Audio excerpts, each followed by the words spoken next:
Bien. Entonces, como le decía, para comenzar con el estudio de este rotor en el espacio, en principio vamos a definir lo que entendemos por rotor en el espacio. Si tenemos un campo vectorial definido de algún subconjunto de R3 del espacio, de manera tal que sus imágenes caigan en el espacio tridimensional, o sea, si denominamos X y Z a las variables del dominio de la función, y F1, F2 y F3 a las funciones componentes de esta función vectorial, vamos a denominar al vector este que tenemos aquí, ¿sí?, conformado por derivadas parciales de las funciones componentes de f. A este vector lo vamos a denominar rotor de f. Una forma práctica de recordar cómo es la definición de rotor para un campo vectorial en el espacio es tratar al operador nabla, del cual habíamos hablado en algún momento, operador nabla, operador de Hamilton, este que está acá, ¿sí? Recuerden que ese operador lo podemos identificar como un vector que está formado por las derivadas parciales de algo, ¿sí?, respecto de X, respecto de Y, respecto de Z. Este es el operador nabla, que aplicado a distintas funciones nos dará por resultado, de escalares o vectores. ¿Se acuerdan que si nosotros este operador se lo aplicábamos a un campo escalar, lo que obteníamos era el gradiente de ese campo escalar, ¿sí?, de manera tal que el campo escalar, por ejemplo, era una función de 2 variables o, si quieren, también de 3 variables. En forma similar, si ese operador nabla, operador de Hamilton, lo aplicamos a un campo vectorial, lo que obteníamos era la divergencia de ese campo vectorial, de manera tal que f de las variables x y z era igual al vector f1, f2 y f3. Podemos interpretar esta expresión como el producto escalar del operador nabla por el campo vectorial. Y alternativamente, si resolvemos el producto vectorial entre el operador nabla y un campo vectorial, ¿se acuerdan que los productos vectoriales se podían resolver haciendo uso de un determinante, en donde el primer vector lo poníamos en el segundo renglón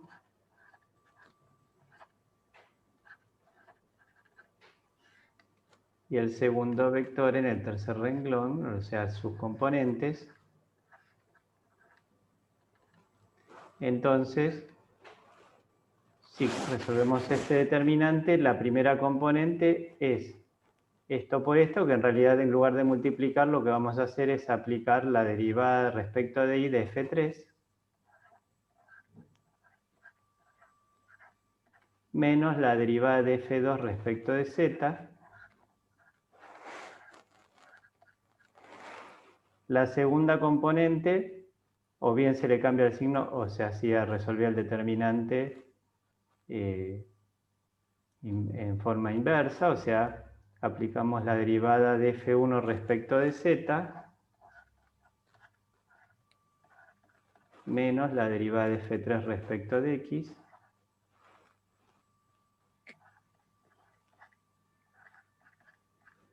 Y por último, resolvemos el determinante con estos 4 elementos, o sea, derivada de f2 respecto de x menos la derivada de f1 respecto de y.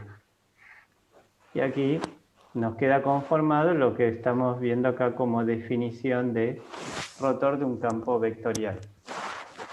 Simplemente esta es la resolución de este determinante o de este producto vectorial, es simplemente una regla memotécnica para poder obtener la expresión o la definición de lo que es el rotor de un campo vectorial. Veamos un ejemplo.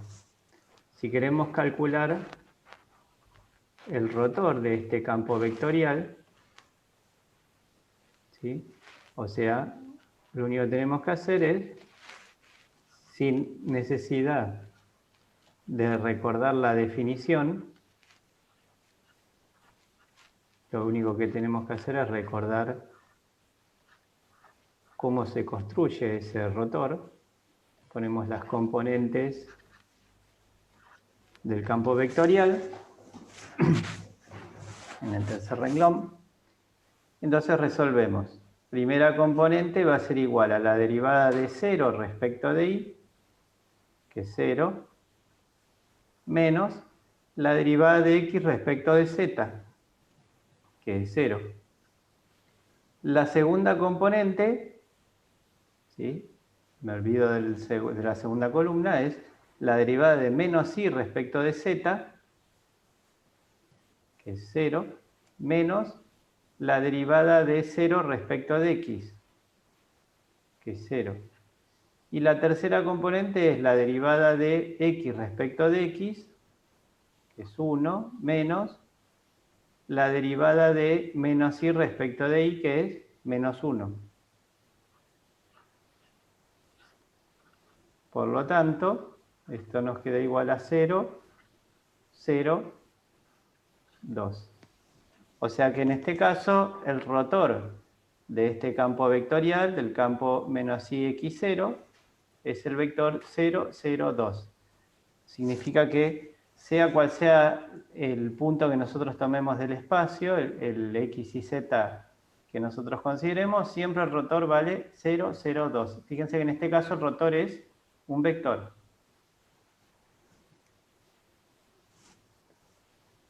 Sencillo. Veamos otro ejemplo. Queremos calcular el rotor de este campo vectorial. También lo podríamos expresar como c por x dividido. La norma de x y z es x cuadrado más y cuadrado más z cuadrado a la 1 medio. Y si lo elevo al cubo es a la 3 medios. La segunda componente de este campo es c por i. Y el denominador es exactamente el mismo que antes.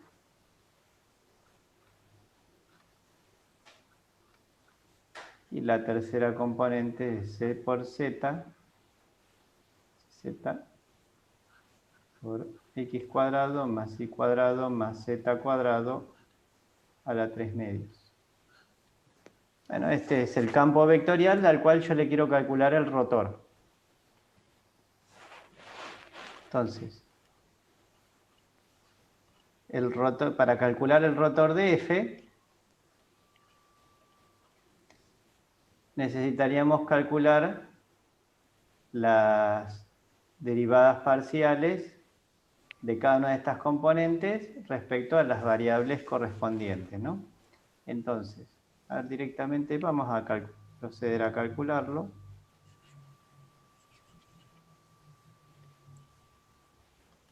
El rotor de f va a ser igual a el determinante y jk.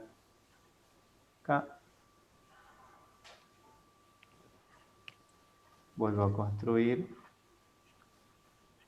el determinante que me permite fácilmente calcular el rotor de f. Primera componente es x dividido x cuadrado más y cuadrado más z cuadrado a la 3 medios. 6 dividido, bueno, el denominador es el mismo, Y esto es CZ dividido todo lo que está en el denominador a la 3 medios. Sí, siempre es lo mismo, por eso no lo vuelvo a escribir.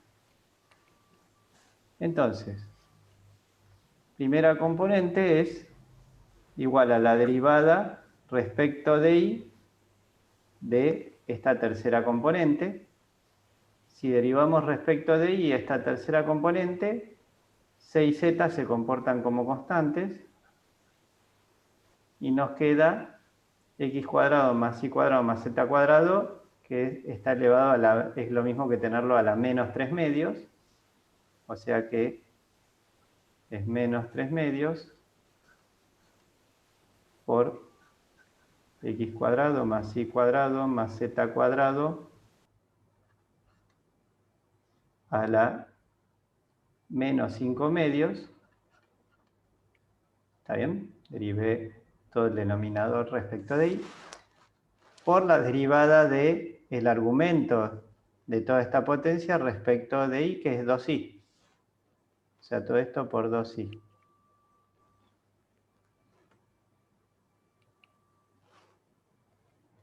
Bueno, esto es la derivada de esto respecto de la tercera de F3 respecto de I. Menos, ahora tenemos que derivar esta segunda componente respecto de Z. O sea que esto es igual a C por I. Lo mismo que antes, si derivamos respecto de Z es menos 3 medios por x cuadrado más y cuadrado más z cuadrado a la menos 5 medios por la derivada respecto de z. Estamos derivando respecto de z y todo esto derivado respecto de z es 2z. Esa sería la primera componente. Sigo. Segunda componente, la voy a escribir acá abajo, es la derivada respecto de z de f1, es c por x cuadrado más y cuadrado más z cuadrado a la menos 5 medios por 2z menos, ahora la derivada de f3 respecto de x, que es cz por x cuadrado más y cuadrado más z cuadrado a la menos 5 medios por, si estamos derivando respecto de x, por 2x. Y por último, tercera componente, es derivada de f2 respecto de x, que es ci por x cuadrado más y cuadrado más z cuadrado a la menos 5 medios por la derivada respecto de x, que es 2x. Menos, y la última derivada es todo esto respecto de y, será igual a cx por x cuadrado más y cuadrado más z cuadrado a la menos 5 medios por, dijimos la derivada de todo esto respecto de y, del argumento respecto de y, que es 2i. Si tenemos primera, segunda y tercera componente. Bueno, vemos que acá me olvidé. Sí, me olvidé en estos casos el menos 3 medios. Me olvidé el menos 3 medios, perdón. Faltaba agregar. Acá es menos 3 medios. Acá también menos 3 medios. Acá va el menos 3 medios. Y acá también me olvidé el menos 3 medios. ¿Sí? Tiene que aparecer aparecen todos los términos en cada una de las derivadas de todo este paréntesis, es menos 3 medios, etc. Bien. Igualmente, se ve que este término y este se cancelan. Este y este se cancelan, son iguales, ¿no? Cx 2z, cz 2x, y este con este también se cancela. Conclusión, en este caso, el rotor de f es el vector 0, 0, 0. En los casos en que el rotor es el vector nulo, se dice que F es irrotacional.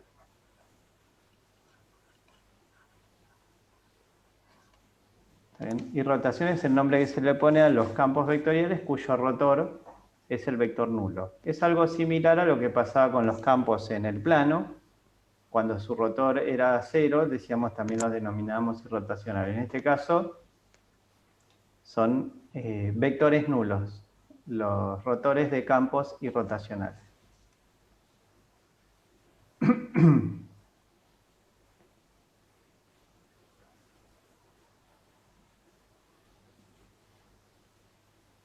Por ejemplo, vamos a verificar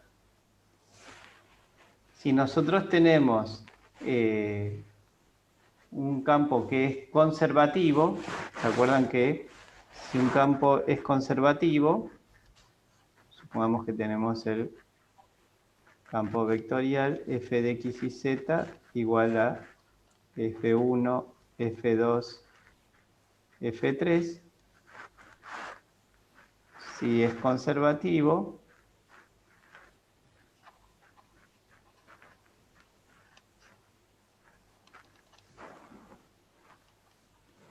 significaba o se podía demostrar que la derivada parcial de f2 respecto de x era igual a la derivada parcial de f1 respecto de y. O sea, si derivábamos en forma cruzada,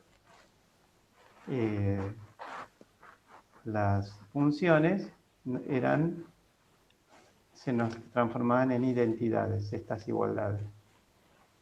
La derivada de f1 respecto de z es igual a la derivada de f3 respecto de x, y la derivada de f2 respecto de z es igual a la derivada de f3 respecto de y. Se cumplían estas igualdades en el caso de campos conservativos. Ahora, si recordamos que el rotor de F, habíamos dicho que se podía definir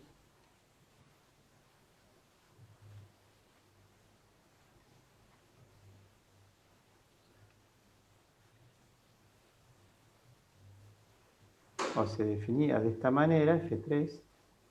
Entonces teníamos la derivada de F3 respecto de y menos la derivada de F2 respecto de z, derivada de F1 respecto de z menos derivada de F3 respecto de x, y derivada de f2 respecto de x menos derivada de f1 respecto de y. Si el campo es conservativo, fíjense que hace que, como estas derivadas son iguales, significa que esto será igual a 0. F1 y F3, como estas dos derivadas son iguales, esta diferencia también será igual a 0. Y por último, si estas dos derivadas son iguales, hace que este término también valga 0. O sea que el rotor de F es el 0, 0, 0. Recuerden que estas igualdades eran una condición necesaria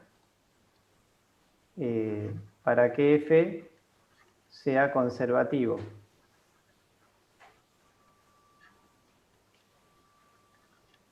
Lo que es equivalente a decir que el rotor de F sea el vector nulo, o sea que F sea irrotacional, es una condición necesaria para que un campo sea conservativo, pero no alcanzaba. Es necesario, pero no suficiente.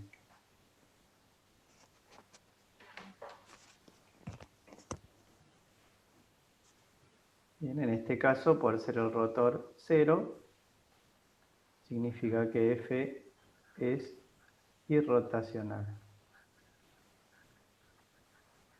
¿Está bien? Si F es conservativo, el campo es irrotacional. Su rotor es nulo.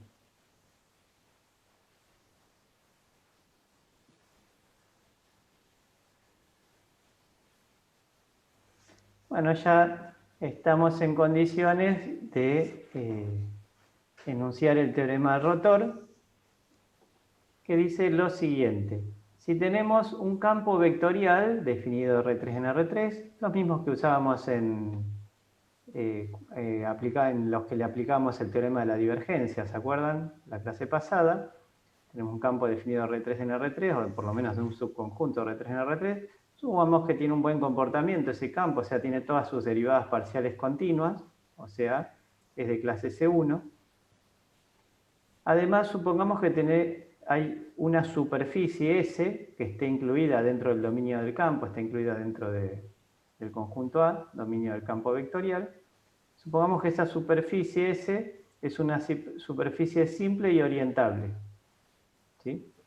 Que, bueno, tiene una cierta parametrización.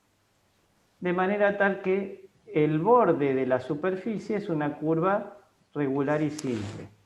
Con esto que estamos diciendo, si en R3 tenemos definida una superficie,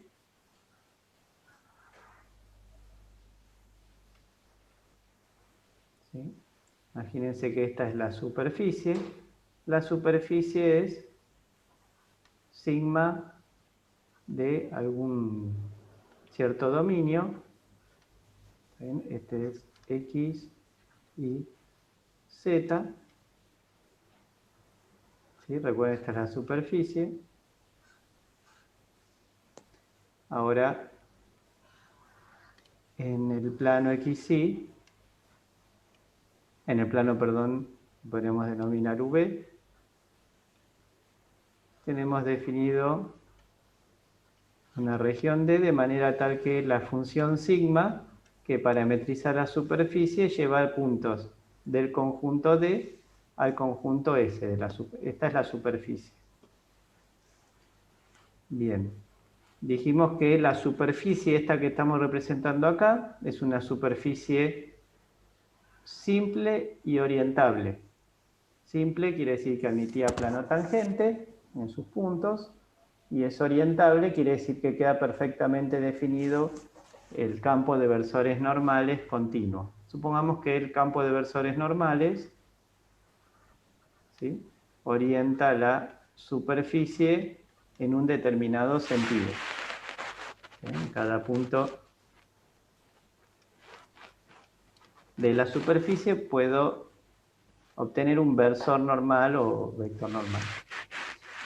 Ahora, supongamos, voy a corregir la anotación, supongamos ya que estamos diciendo que n son versores, vamos a indicar al campo de versores normales, ¿sí?, como versores. Dijimos que el borde de la superficie, lo voy a representar color violeta,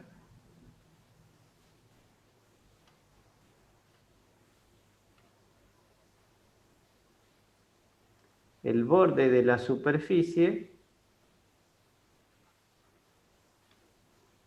¿sí?, podríamos ya identificarlo como también el filo que tiene la superficie. Imagínense que esto es una sábana, bueno, el borde de la sábana es el borde de la superficie. Puede quedar orientado en dos sentidos, como el borde va a ser una curva cerrada, puede quedar orientado en dos sentidos posibles. ¿Está bien? En un sentido, como estoy representando acá, fíjense que esta es la parte que está más próxima a nosotros, esta es la parte más alejada de nosotros, entonces podría estar orientado en este sentido o en el opuesto. Entonces, vamos a decir que el borde de S queda orientado en correspondencia con este campo de versores normales, ¿sí? El borde de S queda orientado en correspondencia con el campo de versores normales, sí. Ahora apelo a la imaginación de ustedes. Si nosotros, imagínense que fuéramos caminando con nuestra cabeza apuntando en la misma dirección que apuntan los versores normales, y recorremos la superficie de manera tal de dejar el borde de la superficie de manera tal de que siempre nos quede a nuestra izquierda, entonces, en ese caso, el borde de la superficie queda orientado en correspondencia con el campo de versores normales. Entonces, repito, nosotros si vamos caminando a lo largo del borde de la superficie, de manera tal que avanzamos y queda a nuestra izquierda la superficie y nuestra cabeza está apuntando en la dirección del campo de versores normales, entonces el borde de la superficie, o sea, esta curva cerrada, borde de la superficie, queda orientada en correspondencia con el campo de versores normales. ¿Por qué toda esta aclaración? Bajo esas hipótesis y teniendo en cuenta esta notación, si nosotros quisiéramos calcular la circulación o el trabajo, si quieren, del campo F a lo largo del borde de S, al borde de la superficie, o sea, a lo largo de esta curva violeta, orientada en correspondencia con este campo de versores normales, entonces esa circulación o ese trabajo será exactamente igual a calcular el flujo del rotor de F, el rotor de este campo, a través de la superficie S, ¿sí? A través de la superficie orientada de acuerdo a este campo de versores normales. Eso es lo que dice el teorema de Stokes. Es mucho más sencillo, ¿sí? Esta expresión, esta formulita es mucho más sintética que todas las palabras que utilicé yo para contarles qué es lo que dice el teorema del rotor.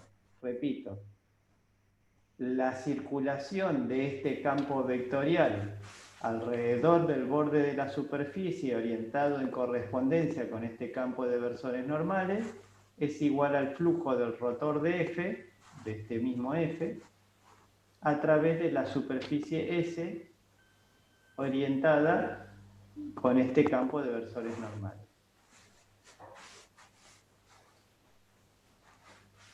Veamos algún ejemplo. Creo que va a ser mejor que pasar directamente al ejemplo para que se entienda qué es lo que estamos haciendo. Vamos con casos sencillos. Queremos calcular la circulación, o sea, trabajo, es una integral de línea, del campo vectorial F, este que está acá, a lo largo del borde de una superficie, de esta superficie que está acá, a lo largo del borde de la superficie. Si representamos la superficie en el plano XY,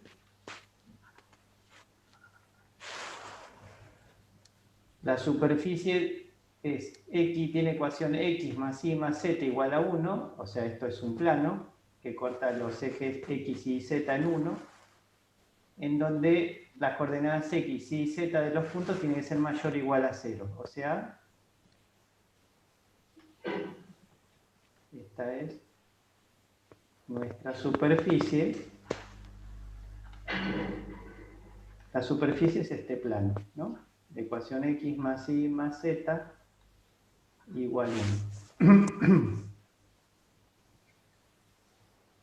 Me repito el enunciado, calcular la circulación, o sea, el trabajo de este campo vectorial a lo largo del borde de ese, a lo largo del borde de la superficie. ¿Sí? El borde de la superficie corresponde a estos tres segmentos de recta.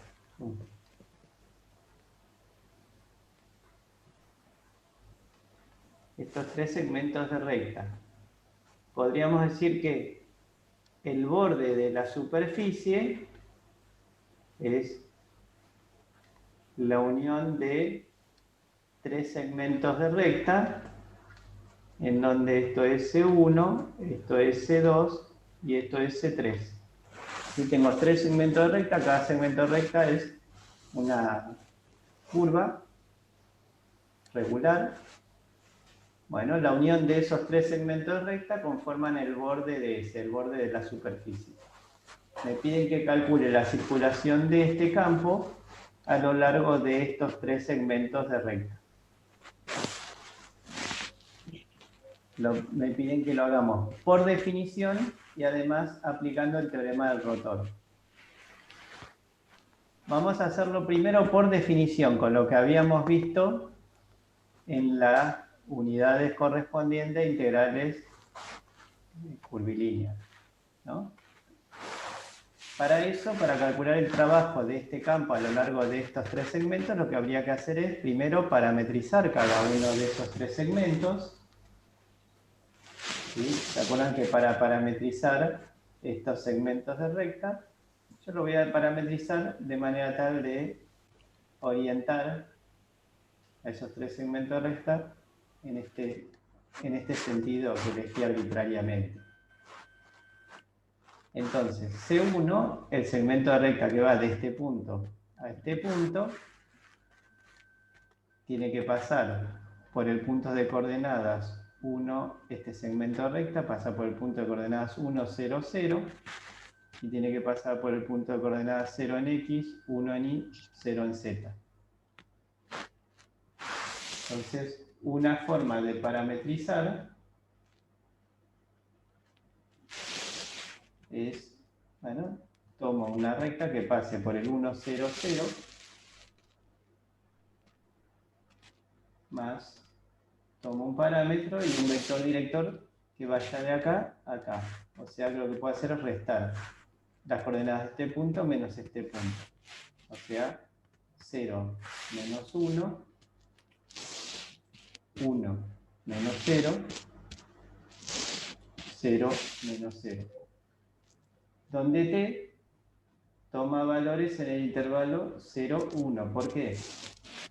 Cuando t vale 0, estamos en el punto de coordenadas 1, 0, 0. O sea, estamos acá. Y cuando t vale 1, me queda menos 1 más 1, 0. Estamos acá. Cuando t vale 1, es 1 por 1, 1, menos 0, 1. Y cuando t vale 1 por 0, 0, menos 0, 0. O sea, con esta parametrización estoy parametrizando el segmento de recta que va de este punto a este punto. Lo mismo si quiero parametrizar la curva C2, vamos a llamarlo lambda 2. El punto inicial es el 0, 1, 0,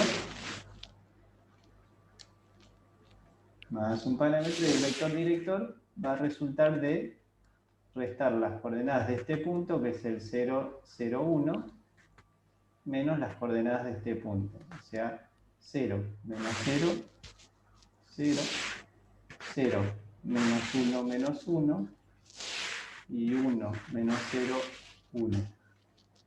También t toma valores en el intervalo 0, 1. ¿Está bien? Cuando t vale 0, estamos en el 0, 1, 0, que es este punto que está acá. Y para t igual a 1, pueden verificar que corresponde con este otro punto.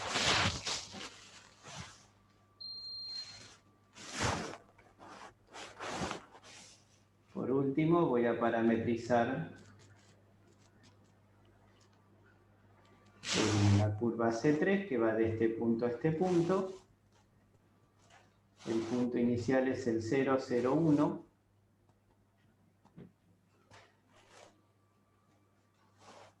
Y el vector director lo voy a obtener restando a estas coordenadas estas otras. O sea, 1 menos 0 es 1, 0 menos 0, 0, y 0 menos 1, menos 1.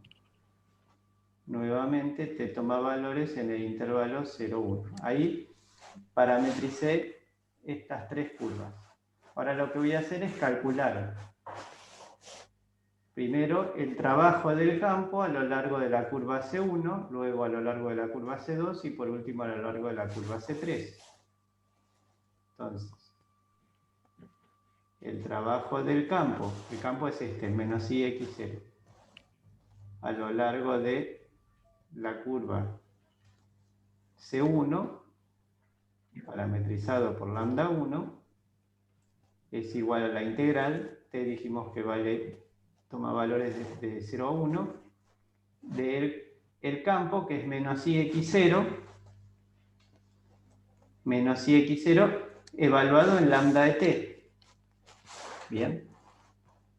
Vamos a poner menos IX0 por la derivada de lambda 1. A ver, voy a escribir acá, vamos a voy a borrar esto, ya sabemos que t toma valores de 0 a 1, me voy a hacer un poquito de espacio. En todos los casos, sí, t toma valores en el intervalo 0 a 1. Entonces, esta parametrización la voy a escribir como 1 menos t, 0 más tt, 0. La segunda parametrización es 0, primera componente, 1 menos t, 0 más t. La tercera componente es 0 más tt, 0, la segunda componente, y la tercera componente 1 menos t. En todos los casos t toma valores del intervalo 0, 1. Entonces, ya directamente, como el campo lo tengo que evaluar en lambda 1, el campo dijimos que es menos i, o sea, sería en este caso menos t. X, la segunda componente, x es 1 menos t. Y la derivada de la parametrización es menos 1, 1, 0.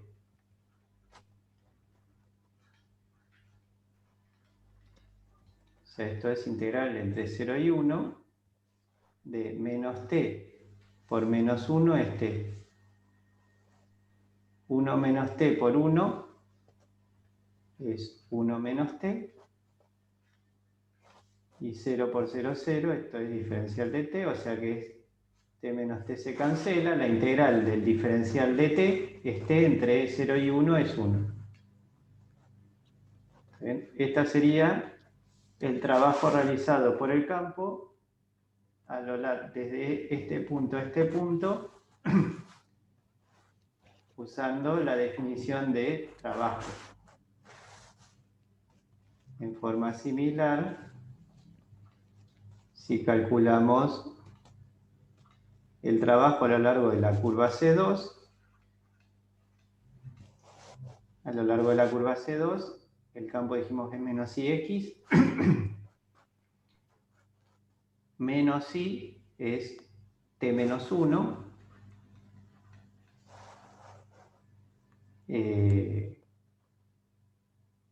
X es 0, tercera componente del campo es 0, por la derivada de la parametrización que es 0 menos 1, 1.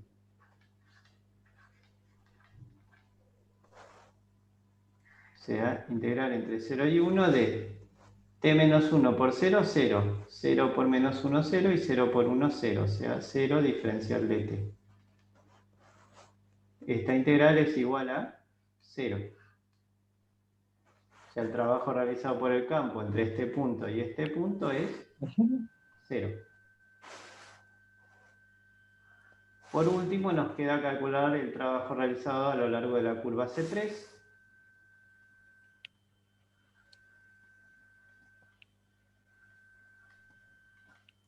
O sea, integral entre 0 y 1, el campo es menos i, o sea, 0. X, en la curva C3 es t,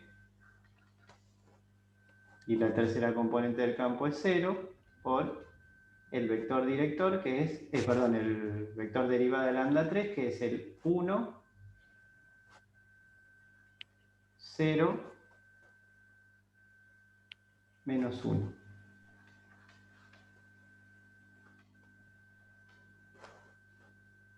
Diferencial de t. Diferencial de t, y esto es integral de 0 a 1. Primera componente es 0, t por 0, 0, esto es 0. O sea que esta integral es 0.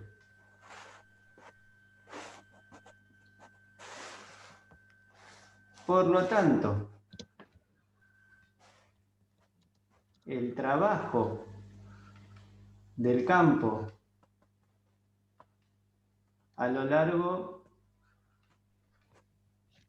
de el borde DS, de la frontera DS, orientada según indicamos acá gráficamente, va a ser igual a la suma de los trabajos. O sea, el trabajo a lo largo de la curva C1 más el trabajo a lo largo de la curva C2 más el trabajo del campo a lo largo de la curva C3, y esto es igual a 1 más 0, que es 1. Bueno, como ven, bastante laborioso el cálculo del trabajo de este campo a lo largo de esta curva cerrada, ¿sí? Que es frontera de S. ¿Sí? Acá vamos a hacer por definición. Ahora lo que vamos a hacer es aplicar el teorema del rotor para resolver el mismo problema, ya que el teorema del rotor, recuerden, nos permite calcular el trabajo alrededor de una curva cerrada que es frontera de una superficie. Para eso, ¿cómo tenemos que hacer? Calcular el flujo del rotor de F a través de la superficie. Entonces,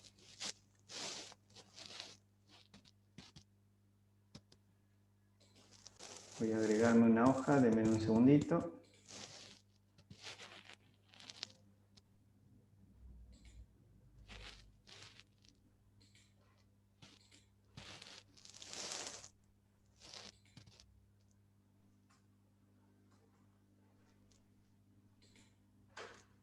Seba, ¿Sí?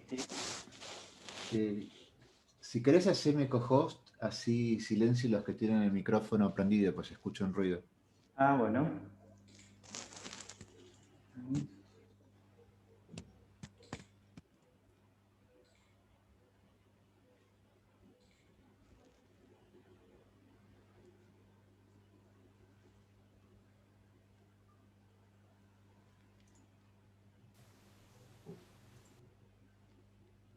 Listo.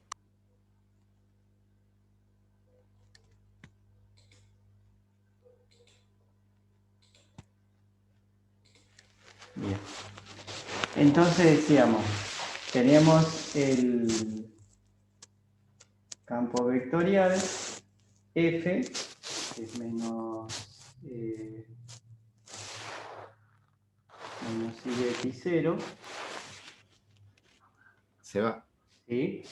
sos vos el que hace ese ruido. Ah, ¿era yo? Sí, algo del micrófono, fíjate. Ah, creo que ahí está. A ver, me lo puse en la Ahí lo estás espalda. haciendo. Hay algo cerca del micrófono. No, por ahí que raspo. A ver.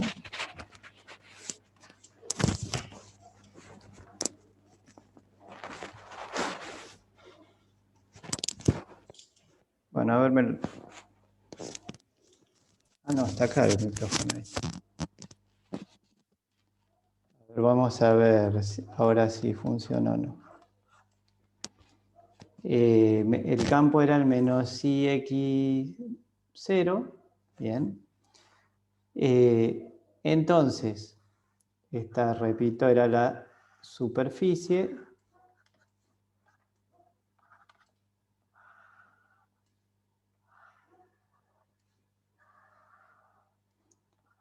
La superficie tenía ecuación x más y más z igual a 1.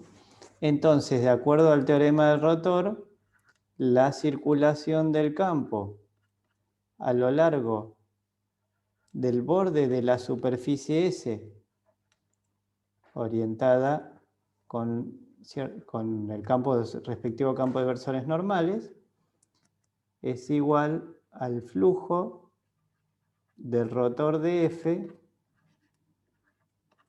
a través de la superficie S parametrizada por sigma. Entonces, primero, nosotros vamos a calcular el rotor de F. En realidad el rotor de F nosotros ya lo teníamos calculado.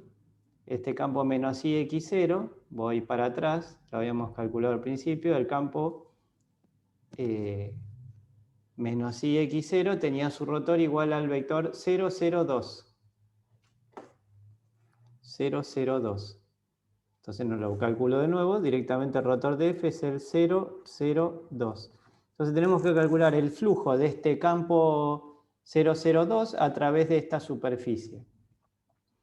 En esta superficie podemos suponer que es el conjunto de nivel 0 de una función g, de manera tal que g de x y z es igual a x más y más z menos 1. En este caso, el gradiente de g es el vector 1, 1, 1. Gradiente de g es el vector 1, 1, 1. Este vector era el vector normal a la superficie. El 1, 1, 1 en este caso, por ser un plano, el vector normal es uniforme en toda la superficie.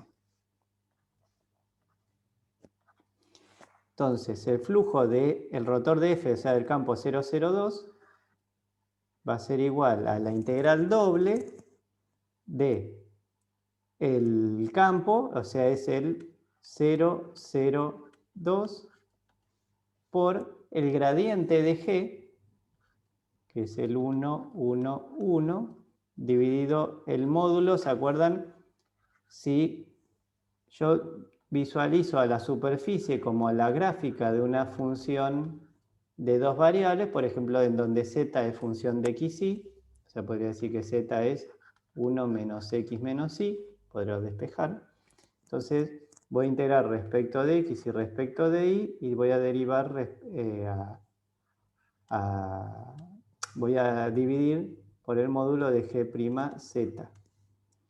Y la región de integración será la proyección de la superficie en el plano x, y, o sea,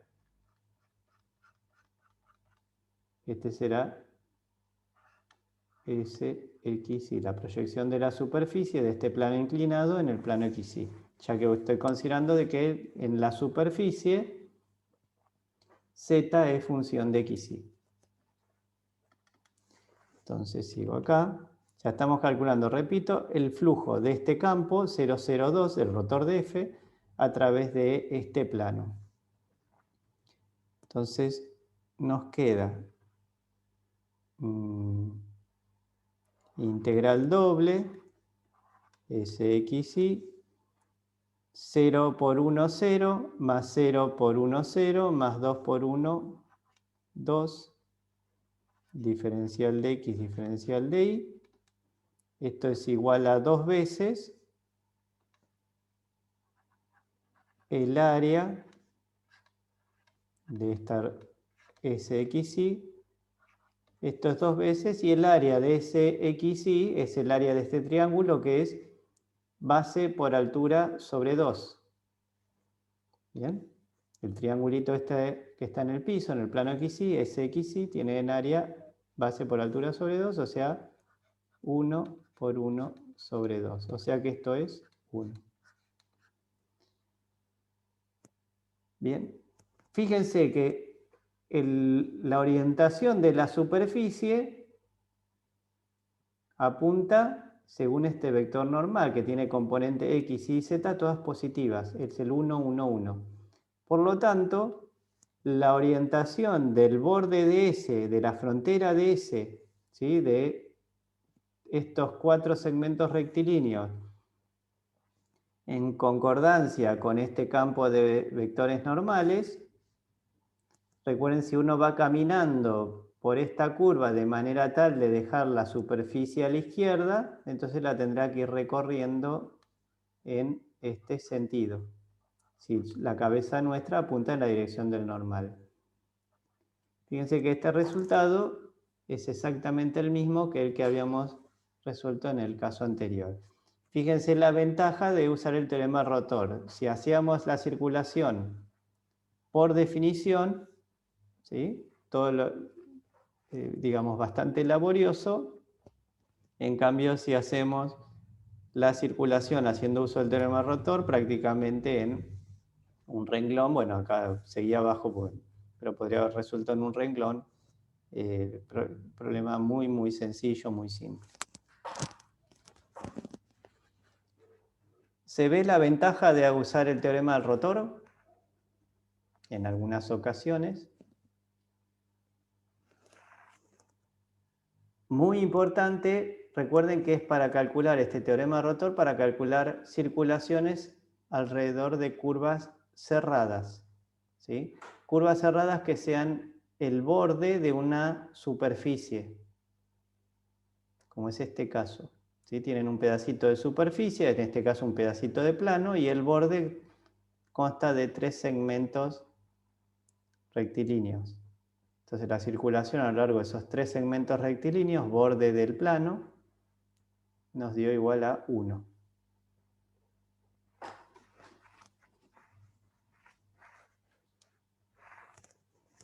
¿Se entendió?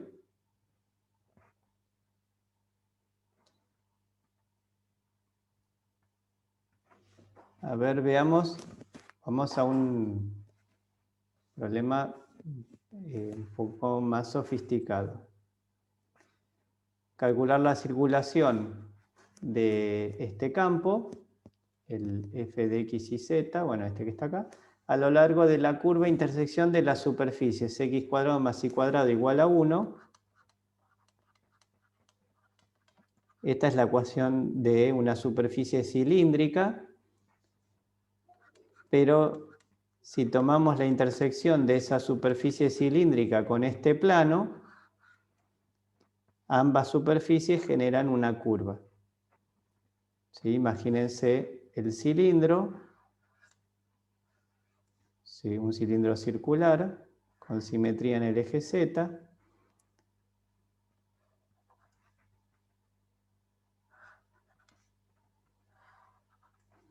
Si lo cortamos con un plano, este plano x más y más z, con un plano inclinado, bueno, nos va a generar una curva que va a estar contenida tanto en el cilindro como en el plano inclinado.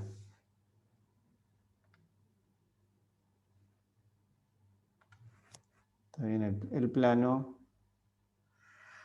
será una cosa así, represento, bueno, este es el plano inclinado. Entonces repito, la curva intersección está contenida en el cilindro y en este plano, en ambos. Nos piden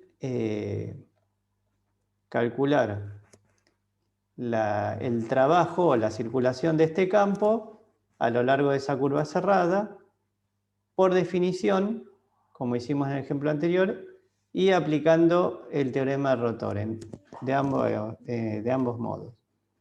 Arranquemos por la definición. Para hacerlo por definición tendríamos que primero parametrizar la curva. Cuando tengamos esta forma, x cuadrado más y cuadrado igual a 1, una forma muy sencilla es relacionar a x y a y con cosenos y senos. Recuerden que x cuadrado más y cuadrado, o sea, coseno cuadrado de t más seno cuadrado de t va a ser 1.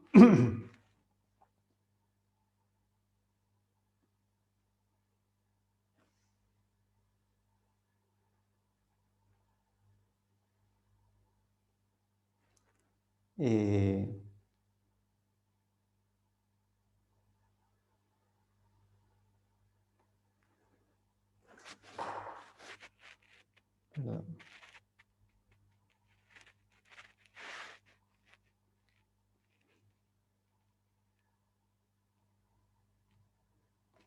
Y z es igual a 1 menos x menos y, o sea, 1 menos coseno de t menos seno de t.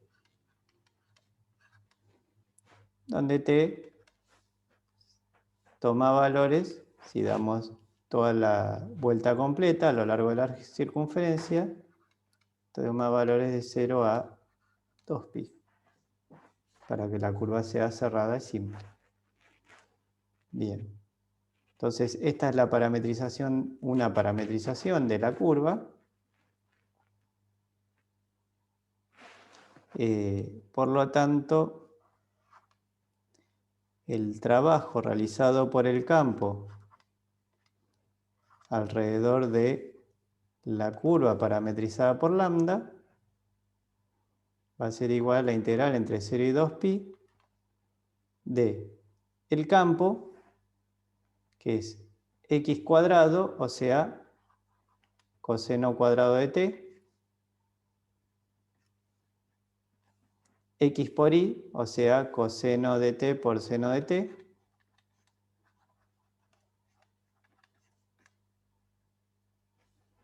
z cuadrado, bueno, todo esto al cuadrado.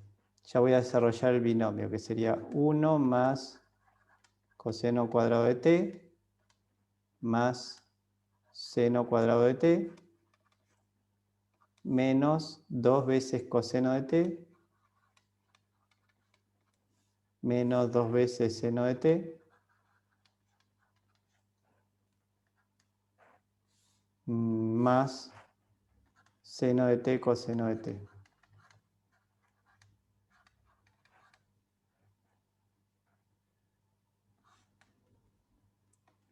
Por, bueno, la derivada de la parametrización, voy a seguir acá abajo porque ya no, me parece no entra.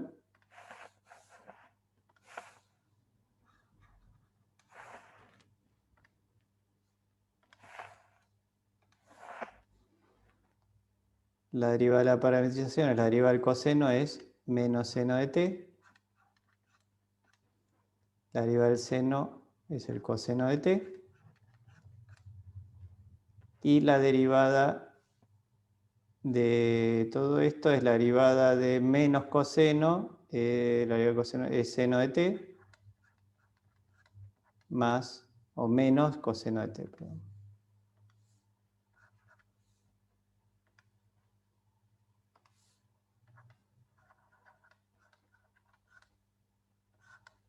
Diferencial de t. Bueno, como ven, ahora habría que multiplicar estos vectores entre sí. Parece un poquito extenso y laborioso. Antes de continuar, vamos a probar alternativamente resolver este problema usando el teorema del rotor. Esto se los dejo planteado para ustedes. pero es medio engorroso. Para eso, a ver si...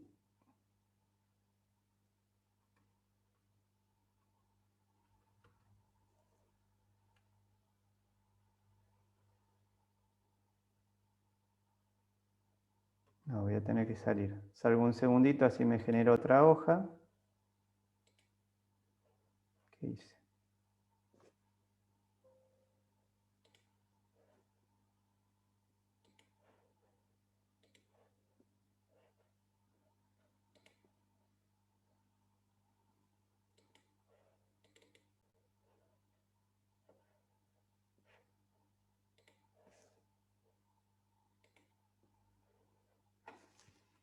Ahí está, me generó otra hoja. Entonces, el campo, voy a usar el teorema del rotor. El campo es el F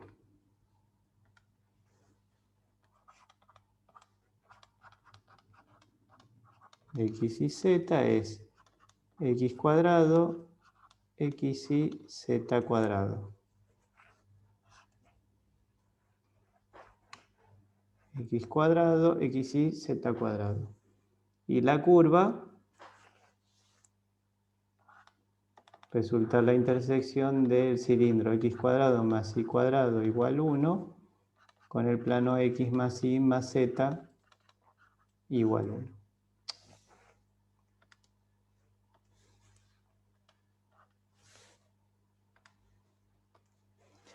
Entonces, para aplicar el teorema del rotor, primero que nada, vamos a calcular el rotor de F. Para eso voy a resolver el determinante o el producto cartesiano del operador nabla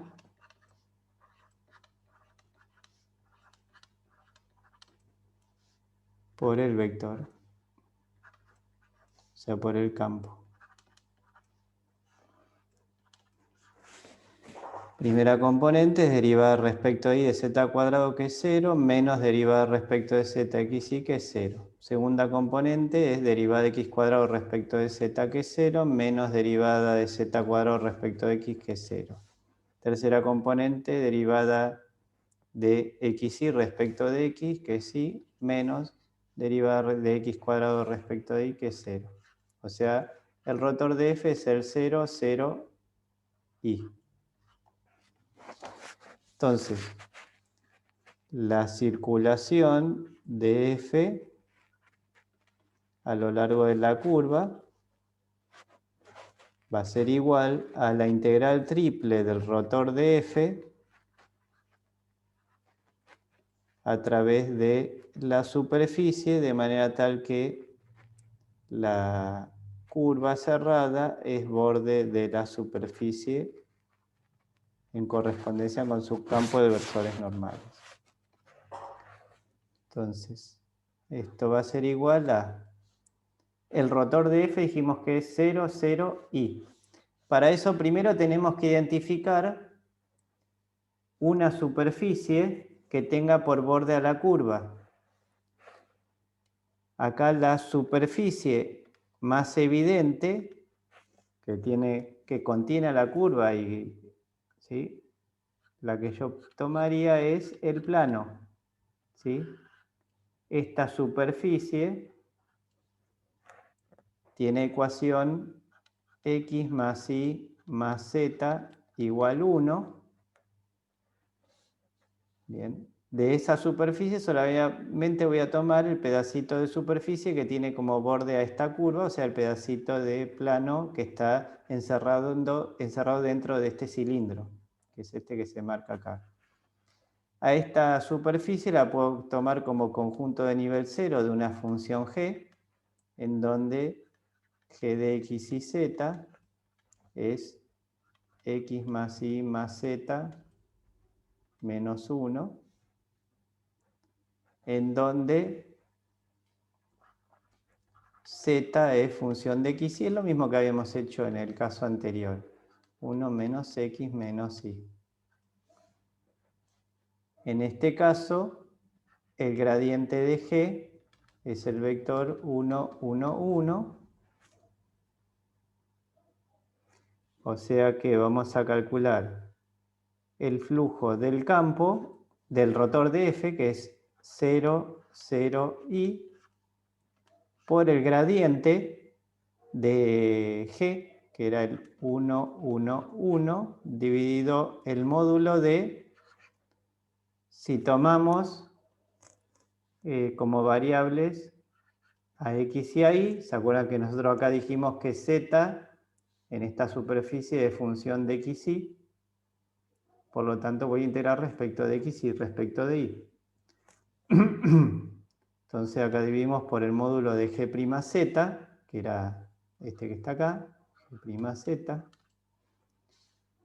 Y la región de integración será la proyección de la superficie al plano XY.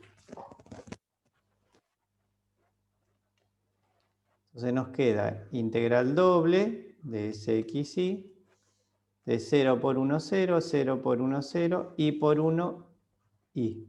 Diferencial de X, diferencial de Y. Acá ya no puedo calcular, como hice antes, la integral doble que es igual al área de SXY, porque bueno, tengo que integrar la función Y. SXY, dijimos que es la proyección de la superficie al plano XY. Sería esto que está acá abajo, en el piso. Esto que está acá es el SXY. O sea que es todo el interior de este cilindro. O sea, en donde x cuadrado más y cuadrado es menor o igual a 1. ¿Bien? O sea que SXY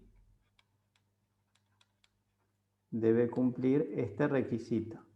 Son todos los puntos del plano que se encuentran encerrados en una circunferencia radio 1. Por lo tanto, esta integral va a convenir resolverla haciendo uso de coordenadas polares, ya que la región de integración es el interior de una circunferencia.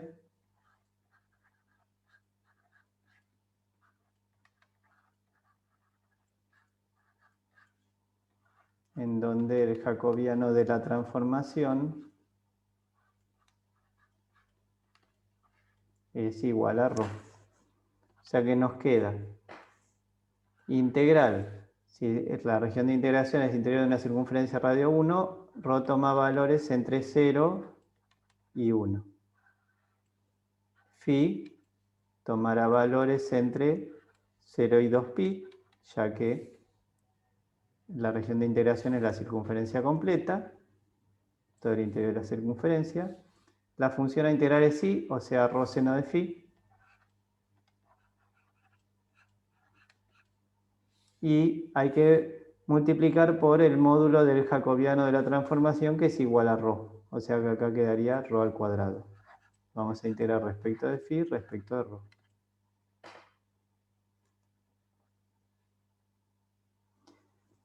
Si integramos respecto de phi primero, la integral del seno de phi es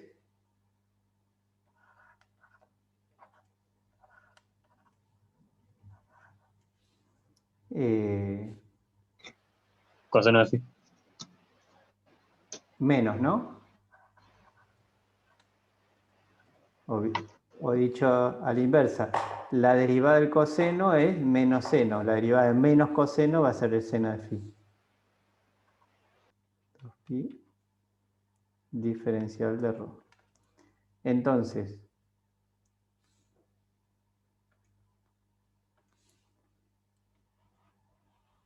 esto es lo mismo que menos coseno. Para eliminar el signo negativo voy a primero reemplazar por 0 y después por 2pi. O sea, coseno de 0 es 1 menos coseno de 2pi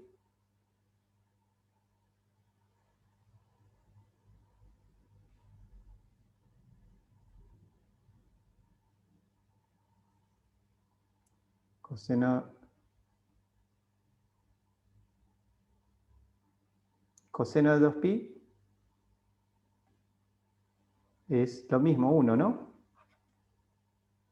Claro, si la integral del, está bien, la integral del seno de phi entre 0 y 2pi es 0, todo esto es 0. O sea, esto es 0. Conclusión, esta integral va a ser igual a 0.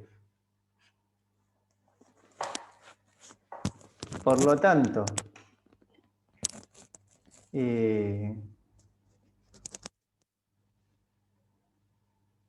como habíamos visto antes, la circulación o el trabajo de este campo alrededor de esta curva cerrada es igual a 0. ¿Bien? Es igual a 0.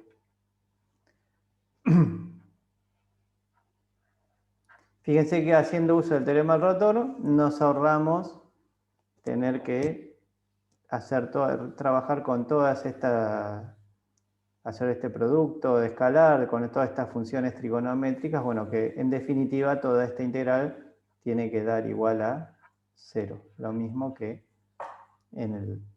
aplicando el teorema del rotor. ¿Alguna duda?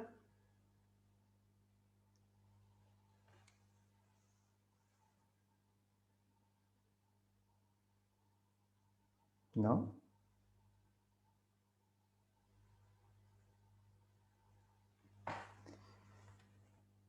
A ver, verificar que la circulación de un campo conservativo a lo largo del borde de una superficie que cumpla con las hipótesis del teorema rotor es igual a 0.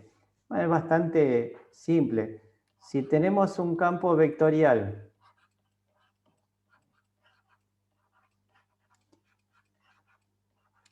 ¿sí? De manera tal que F es conservativo,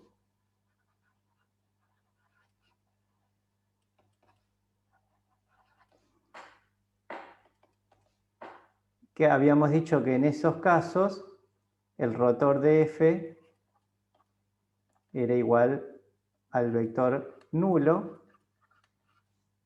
o sea, el rotor de F es 0, por lo tanto, la circulación de F a lo largo del borde de una superficie que cumpla con las hipótesis del teorema del rotor es igual al flujo del rotor de F a través de esa superficie, y como el rotor de F es 0, esto va a ser 0, ¿no? Así de sencillo. O sea, cuando los campos son conservativos, las circulaciones sobre curva cerrada son 0. Justamente ya lo habíamos estudiado en casos cuando estudiamos campos conservativos. Habíamos dicho que era lo equivalente la condición de circulación nula alrededor de curvas cerradas, era lo mismo, era equivalente a la definición de un campo conservativo, o sea que existía un campo escalar cuyo gradiente era igual al campo vectorial.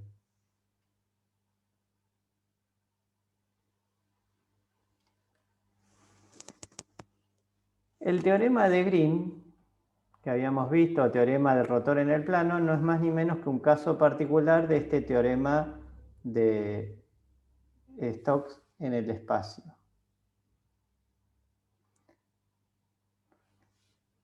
Fíjense que si tenemos un campo vectorial con una particularidad, fíjense que el campo está definido en todos los puntos del espacio, en X y Z.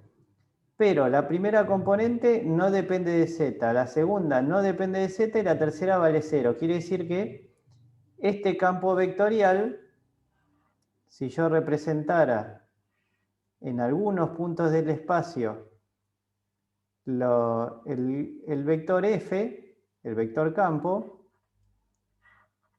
el campo sería horizontal, o sea, fíjense la tercera componente de F sería, bueno, no sé si este dibujo ayuda a entender demasiado, pero la idea es que todos estos vectores son horizontales. Si yo viera el campo, voy a hacer una vista, en cualquier punto que yo tome, el vector campo es horizontal. Y es más, fíjense que si las coordenadas X y Y son las mismas, el campo siempre es el mismo. Puede ser que varía XY, varía el campo, pero siempre el vector campo es horizontal. Bueno, eso quise indicar acá. Ahora, supongamos que tomamos en el plano XY una superficie que se encuentra en el plano Z igual a 0, o sea, en el plano XY. De manera tal que el borde de la superficie, ¿sí? El borde de la superficie, si es que esta superficie la orientamos con los normales apuntando hacia arriba, entonces imagínense nosotros caminando alrededor del borde de la superficie de manera de dejar a nuestra izquierda a la superficie, entonces me va a quedar orientada en correspondencia con n, el borde de esta superficie. Entonces, la circulación del campo F,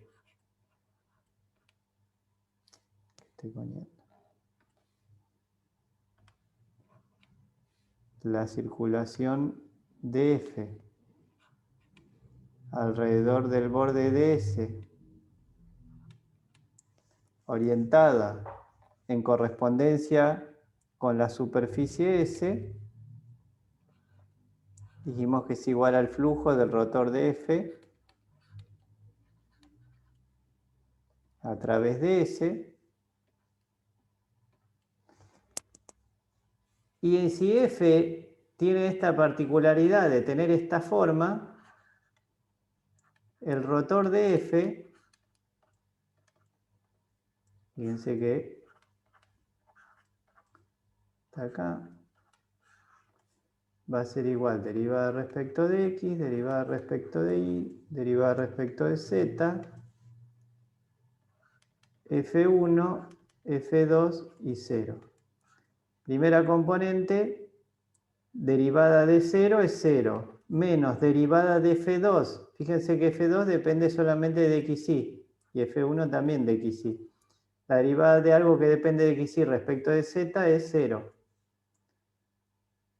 Segunda componente, derivada de F1 que no depende de Z respecto de Z es 0. Menos derivada de 0 respecto de X, 0.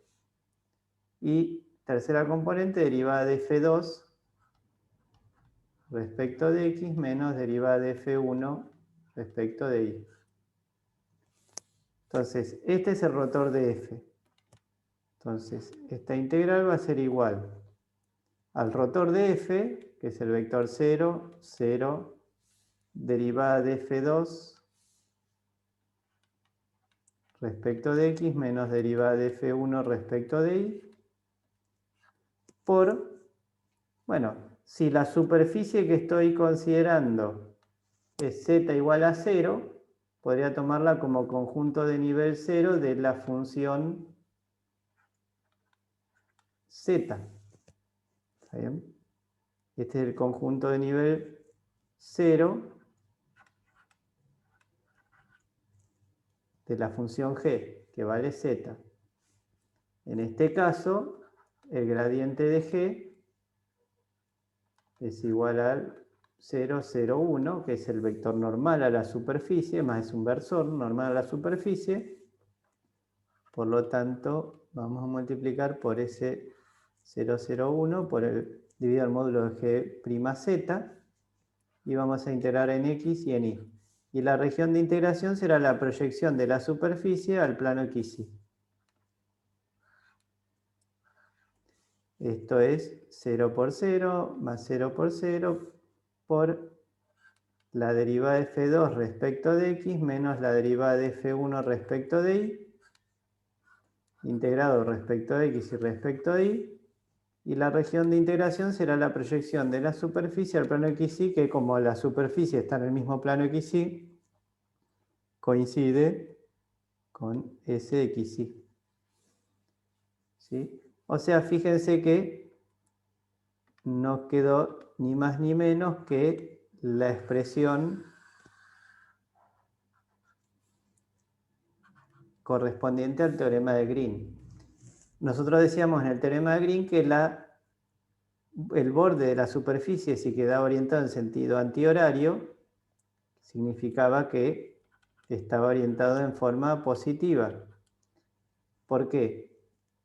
Porque el eje Z o el normal a la superficie está apuntando en la dirección, ¿sí?, en la cual nosotros, como decíamos antes, si caminamos por el borde de manera tal de que dejar a la superficie a nuestra izquierda, es exactamente lo mismo que recorrer la superficie en sentido antihorario cuando el normal apunta en la dirección positiva del eje Z. ¿Bien? O sea, cuando los campos son estos, tienen esta forma, y la superficie se encuentra en el plano XY, el teorema Stokes es un caso el teorema de Stokes es el caso general del teorema de Green, o Green es un caso particular del teorema de Stokes.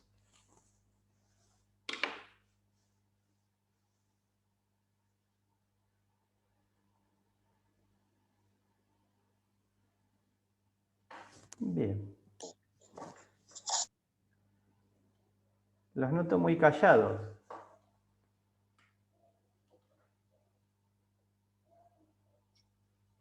¿Será que lo silenció Damián? Mía. Bueno, acá cerramos los temas correspondientes a cálculo vectorial. Nos quedaría hacer un poco más de práctica, principalmente, fíjense que acá con los teoremas integrales, tanto el teorema de Stokes, el teorema de la divergencia que vimos la clase pasada de Gauss, teorema de Green o teorema rotor en el plano, son los 3 teoremas integrales que se encuentran en la unidad 11, si no decir, creo que es la unidad 11 de la guía de práctica, con la que cierra todos los temas de cálculo vectorial. Solamente nos queda por ver los temas referidos a ecuaciones diferenciales de orden 2. Bueno, dejo de compartir.